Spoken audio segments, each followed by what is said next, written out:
this is the DIY Magician, back for another adventure with spring snakes. Looks like. All right, here we go. Okay, which one is this going to be? I've ordered fun stuff. I can't wait. Here we go.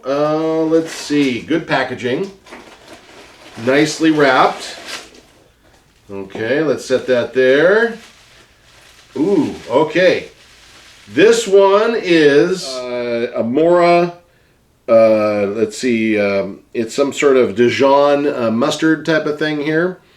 This is old store stock, apparently from the people I got it from. They have actually a few more. And it's a metal cap, glass jar. It's actually a nice printed label there. The color's still pretty good. Inside is pretty easy to undo it here. I'm gonna set this aside here. I'm gonna undo it. I'm gonna let go real fast. Ta-da! Look at that. Inside is probably one of the cutest spring snakes I've ever seen. It is 2 pieces of fabric. What they've done is they've sewn a little tongue at the end there.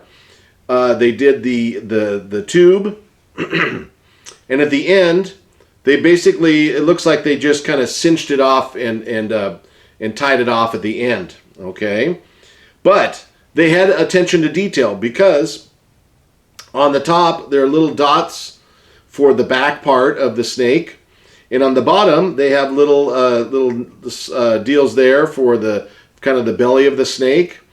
And it is again a glass jar. There is a kind of a paper liner inside with a little spring thing at the bottom. I think that's a squeaking gadget, but I don't know if it's working right now. It turned inside.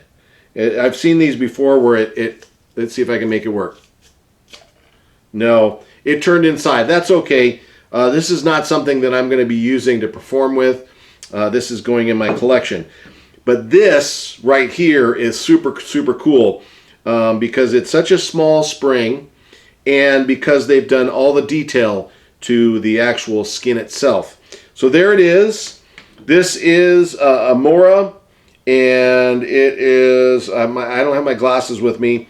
It is a Dijon mustard, and I believe it's one of the Japanese imports from the probably the 50s or 60s. Very well made. If you tend to run across one of these things and you collect these, go for it. But I suspect that this is going to give me lots of ideas for my next book.